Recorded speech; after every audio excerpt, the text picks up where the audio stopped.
So I got here the flagship smartphone from Xiaomi, and it's the Xiaomi 13T. It's the newest and latest smartphone from the company, and it packs a flagship processor inside.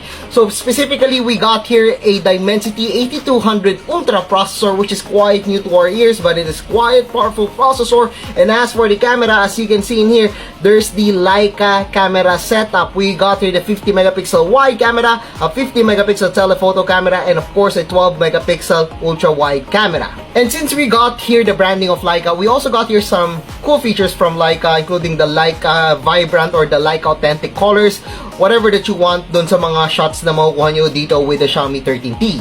And yes, that is a 6.67-inch, 144Hz Full HD Plus display.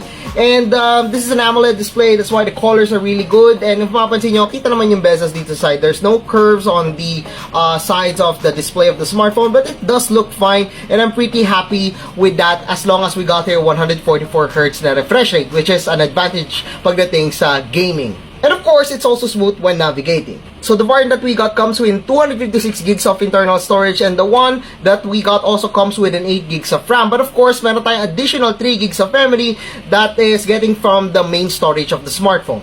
As for the battery, this one comes with a 5,000 mAh of battery, and of course, there's the 67 watts wired charging. So overall, this one comes with a premium build, glass back, rectangular camera module, the decent specifications. So if you want something better, you could go for the 13T Pro. But this one is already enough for those people na gusto lang ng isang flagship smartphone. And as for my review, abangan nyo po yan sa jamonline.ph.